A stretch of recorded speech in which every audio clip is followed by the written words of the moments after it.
Shalom saudara terkasih dalam Tuhan Yesus Kristus, senang kembali berjumpa dengan saudaraku pada saat ini. Doa dan harapan saya setiap saudara dalam perlindungan Tuhan kita Yesus Kristus. Amin. Nah, saudara, hari ini saya akan memberikan sedikit komentar ya tentang kasus yang sedang terjadi di dunia per-YouTubean. Dan ini adalah pandangan saya saudara, supaya saudara tahu seperti apa ya saya menyikapi seperti kasus-kasus yang ada, kemudian bagaimana kita sebagai orang Kristen berhadapan dengan orang-orang yang tidak mengenal Kristus, saudara ya. Atau orang-orang yang meninggalkan Kristus. Nah, seperti pada judul, MYM polisikan Julius, ya. Tetapi dia sendiri dulu mencela Pastor Andi Simon ketika melaporkan Patrick Smith. Ya. Nah, jadi ada firman Tuhan berkata bahwa sebelum melihat selumbar balok di mata saudaramu, keluarkan dulu balok di matamu, ya. Nah, saudara, pendeta MYM ini di mata saya adalah seorang hamba Tuhan yang kalau saya bilang sedikit, ini pandangan saya saudara ya, sedikit radikal. Kenapa? Saya punya hak jawab juga karena dari golongan mereka sering mengatakan karismatik itu sesat, ya, ajaran palsu. Ya, saya nggak tahu dasarnya apa. Apakah karena ajaran yang diturunkan dari pendeta seniornya, ya, beberapa oknum-oknum reform ya. Dalam hari ini, saudara, saya harus sebutkan karena mereka pun sering menyebutkan karismatik. Ya, karismatik itu saudara seperti GBI, ya, kemudian juga Pantekosta. Bahkan ada yang satu komplotan dengan mereka yang sering menyinyir dan terus-menerus menyinyir pendeta-pendeta karismatik. Itulah yang sempat dilaporkan Pastor Andi Simon. Nah, saudara, kita akan lihat perbandingannya. Saya jujur ya, tidak ada masalah dengan laporan itu. Ya, apa yang dilakukan MYM tidak ada masalah. Kalau itu menurut dia pandang baik. Dan ya menurut saya memang terkesan membela Yesus, saudara, Tuhan Yesus, ya. Namun ada baiknya juga untuk melihat keadilan perlakuan hukum kepada agama-agama yang ada di Indonesia. Itu baiknya, saudara. Tetapi lebih kepada yang saya lihat, MYM ini adalah seorang yang tidak konsisten, saudara. Seorang yang tidak konsisten. Pada saat Pastor Andi Simon melaporkan si PS ya, yang sampai saat ini terus menyinyir kekristenan karismatik, yang juga dulu sering menanggapi saya, cuma malas saya menanggapi, saudara ya. Dia menyinyir ya, dengan mengatakan tidak punya kasih bersama dengan almarhum yang dulu juga itu saudara dari MS ya, Bapak MS, pendeta MS almarhum. Tidak punya kasih, saudara, ya. Masa saling melaporkan?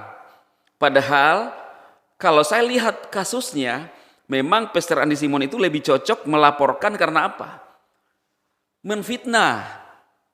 Ya, itu tidak ada salahnya karena ada proses hukum tersedia, fasilitas hukum di negara kita kalau seseorang difitnah.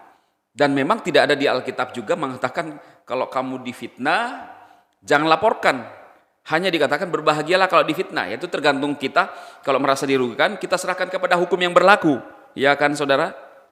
Nah, tetapi kan kemudian kita melihat langkah daripada Pastor Andi Simon berubah, lalu memberikan pengampunan kepada PS. Ya, dengan syarat ya jangan diulangi lagi. Tetapi dia kan terus seperti punya kebencian, katanya dendam kudus. Menggunakan bahasa-bahasa yang seolah-olah Alkitabiah. Dendam kudus, saya barusan mendengar itu dendam kudus, saudara. Ya, orang-orang yang hanya seolah-olah membungkus ya dirinya dengan Alkitab, seolah-olah itu Alkitabiah, padahal ya kebencian, saudara, sama aja kebencian, ya. Terus-menerus menyinyir kekristenan karismatik. Nah, kemudian sekarang kita melihat ya MYM sendiri melaporkan Julius yang diduga melakukan ujaran kebencian dengan video-videonya ya, semacam menghina lah saudara Tuhan Yesus. Ya, saya melihat cara-cara daripada Bapak Pendeta MYM ini kurang alkitabiah saudara. Ya, kurang alkitabiah. Dia mencoba menggunakan cara-cara berpikir dia. Dan jujur saudara, saya pribadi tidak terlalu mempermasalahkan ketika dia melaporkan, tetapi pribadi dia itu yang terus menyerang juga kekristenan sampai saat ini. Membabat golongan dari saudara kita muslim, dari saudara Kristen juga dihajar saudara, dengan menyesat-nyesatkan dengan narasi-narasi. Ya menurut saya juga itu adalah suatu narasi kebencian. Kenapa? Karena mengata-ngatai orang, saya berani bilang, Andi Simon menggunakan praktek perdukunan dengan menggunakan nama Yesus. Ini kan miris juga saudara, apa yang dilakukan oleh MYM ini sebenarnya. Jadi semua dibabat. Seolah-olah golongan mereka saudara, dari kalangan reform itu paling benar di antara semua umat. Baik itu di dalam kalangan kekristenan sendiri, apalagi di luar kekristenan saudara. Tidak bisa menghargai namanya perbedaan. Tidak bisa mengerti namanya keberagaman. Bagaimana menafsirkan kitab suci. Bagaimana memandang Alkitab. Tentunya berbeda-beda cara orang untuk memperlakukan Alkitab saudara. Apa yang mereka baca dan dia mau lakukan yaitu cara pribadi-pribadi. Bagaimana dia bersekutu dengan Tuhan. Ada namanya rema. Bukan hanya logos tetapi juga rema firman Tuhan. Dan menurut saya saudara, ada beberapa mereka yang hanya menyinyir golongan Kristen yang lain. Makanya ketika kekristenan diserang oleh saudara-saudara kita yang di luar Kristen, mereka seolah-olah membela. Ini kan lucu saudara ya, sedikit lucu. Saya lebih melihat kepada pribadinya. Kenapa? Karena sering menyesat-nyesatkan orang, lalu berkata bahwa mereka lah Kristen sejati. Tetapi apa yang kita lihat sekarang, kemakan sendiri kata-katanya dengan melaporkan Julius, saudara. Julius adalah orang yang tidak mengenal kebenaran, kalau toh pernah menjadi mungkin Kristen, ya saya menganggapnya bukan orang Kristen yang benar dan Kristen sungguh-sungguh. Sehingga dia bisa meninggalkan dan berbalik, meninggalkan Tuhan Yesus, saudara.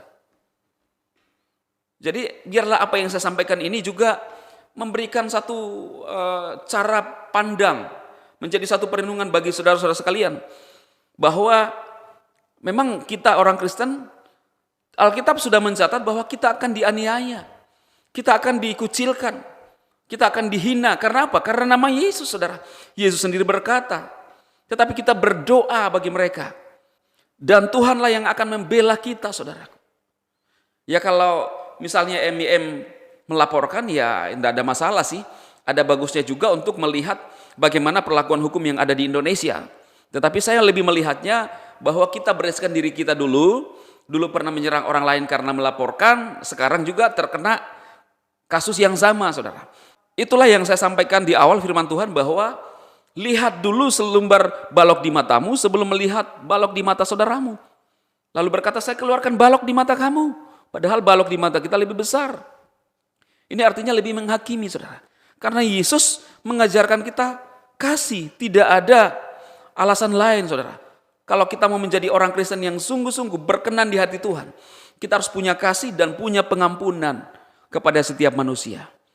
Kita berdoa supaya semua yang penghujat-penghujat Yesus, bahkan yang mengenai kekristenan, Tuhan yang berperkara sendiri dengan mereka, Tuhan yang menjamah mereka, Roh Kudus sanggup, saudara. Biarlah apa yang saya sampaikan ini, saudara, memberkati kita semua. Saudara bisa men-share dan mensupport channel-channel saya untuk senantiasa memberkati saudara-saudara di luar sana. Tuhan memberkati.